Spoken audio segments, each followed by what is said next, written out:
back to my AskAW show where I answer all of your questions about style, dating, grooming, etiquette, etc. Whatever questions you have, I will answer. Be sure to leave your questions though down in the comment section below or visit the link in the video description. Because it's been a minute since we've been doing the AskAW episodes, we've just had such a build-up with questions from you guys.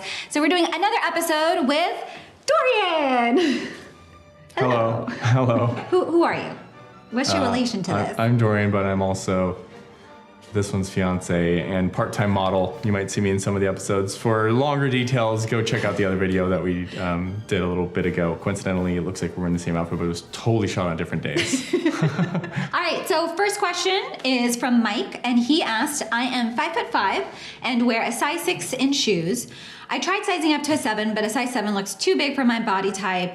And all the dress shoes I found in my size are square-toed and very wide. What type of dress shoes do you recommend for shorter guys? I think I've already actually answered this question in a previous AskAW episode, but man, does it drive me crazy. We get so many emails from men that are on the shorter side that say, oh, is there a specific type of clothing or shoes that I should wear to make me look taller? No, there is not. There's no type of clothing or shoes that you should be wearing differently from, say, a tall guy. Yes, of course, just the way the clothes should fit and in terms of how they get tailored are a little bit different, but that's it. There's no different styles that only short guys should be wearing or a style of shoe that only short guys should be wearing. Stick with some Oxfords. Oxfords in your size. Nice round toe Oxford classic items. You can still wear Oxfords, monk straps, brogues, wingtips, boots. You can wear all of these items.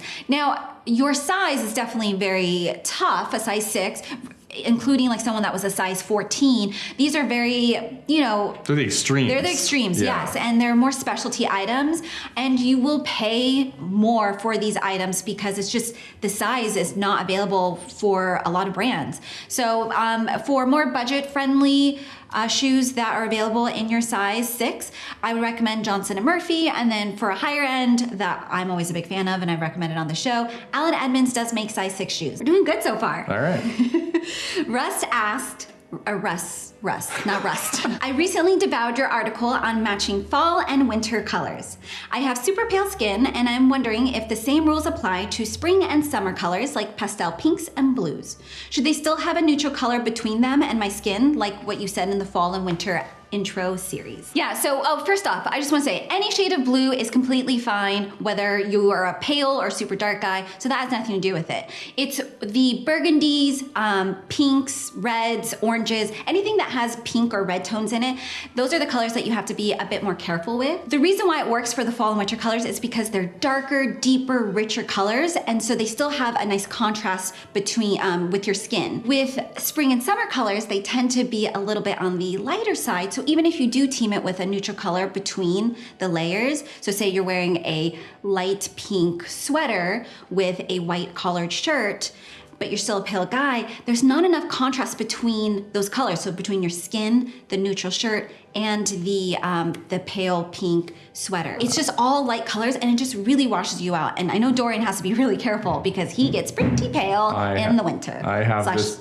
winter. Pale in the winter, I wish. All year, actually. This is me year round. Yeah, so you really wanna just avoid any kind of light pinks, red tones, oranges in the spring and summer. That's just not gonna be a good color for you. But on the flip side, you get to go wear darker versions of that color and it'll look really great. I've got another question by Pierre, and he's asked, there's been a lot of talk about Anson belt and buckle in the YouTube style community lately, and everybody seems to be in love with their belt system.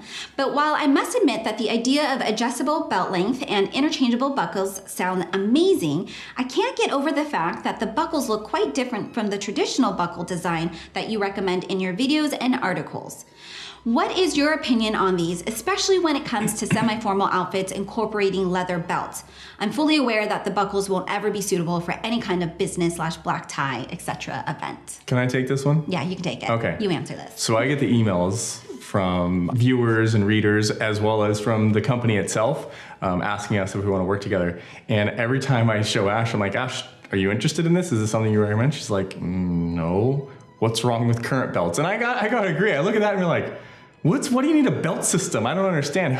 I'm trying to think of a scenario, and I asked you the same thing. Like, when have I ever been putting on a belt and be like, oh, if only it was this much different? Or it's like, well, then I just go to the next hole up or down.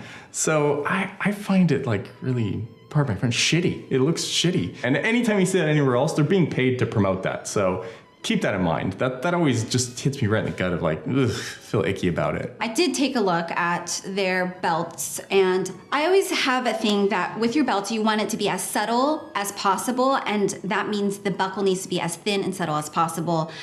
They have very bulky belt buckles, so I wouldn't recommend that to you guys. And why spend your money on, this kind of gimmicky product when you could just get a classic dress belt that fits the bill, that looks great, and will disappear in your clothing. Next up, we've got Toon.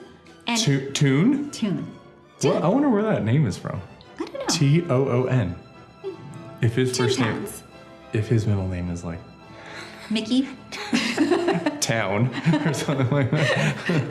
Toon asked, it's a great name, we're not making fun of you. Toon asked, I'm 6 feet tall, and he's slim, and he has a long neck, like you, which he's a little embarrassed about. Don't be. Tall, slim guys have this issue. Is there any styling tips you can give to not draw attention to my neck? I really love the tips about turtlenecks and to not wear V-neck sweaters without a collared shirt. So I'm throwing this to you because you suffer from this.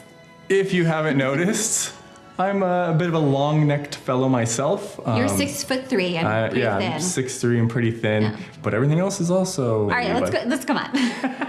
So you just have to be a little bit careful. You can't wear like long V-necks. Look, I'm wearing like a super shallow. No, that's not a V-neck. I'm wearing a crew neck. I thought it was a V-neck. Normally I have like a shallow V-neck that goes like here, but like to have like a long V-neck or a deep V, it just looks like I'm like. All neck. Like a dinosaur, basically, just all neck. So you just have to be a little careful. I like to wear like shawl collars or like standing collar things a lot to kind of just add proportion to my neck. Wearing things like, a crew neck sweater is okay for the most part, but I'll pair it like with a dress shirt underneath, just something to kind of break up this length. So standing collars are your best friend. So Dorian wears a lot of jackets that have standing collars, like his Harrington jackets, and sometimes even with his blazers, he'll just like, if it's a nice thick wool blazer, he'll just flip up the collar a little bit. In a casual setting, not a suit and tie setting. Yeah, but standing collars help just break up the length of your neck, so it just makes it look a little less long. And then in terms of dress shirts, I have to sneeze. One sec. Sorry, my nose is getting tickled.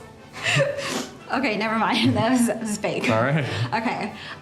So with dress shirts and collared shirts, you forgot to mention this, but he actually wears shirts that have 2 buttons on the collar. Yeah. So it just helps it sits a little bit higher up on the neck as opposed to most traditional dress shirts that only have the 1 button right here, which sits like maybe right here. Yeah. So it's better to kind of have your dress shirt, the collar sit a little bit higher, because again, it just breaks up your neck. They're not easy to find, but you can find them out there, or you can get them made to measure or bespoke. For dress shirts, sometimes you can find them pretty cheap if you get made custom like that. Hope that helps. Stay strong, long neck brother. And that's it. Oh, nice. You were done. I don't think we'll have you anymore on these AskAW. I'll never see you again. You'll just see me in pictures from now on. No. So, that's all the questions I wanted to get to. We've got so many more to answer, and I will be sure to be doing these AskAWs more regularly. But thank you again for tuning in, and thank you for coming on here and helping answer some of these questions. It's tough. Tough being in front of the camera these days. Good answers. Some useless, but some really good. Hopefully I wasn't too long-winded and boring, and now I'm long-winded and boring in my sign-off. So, all right, bye. See you in the next one. Bye.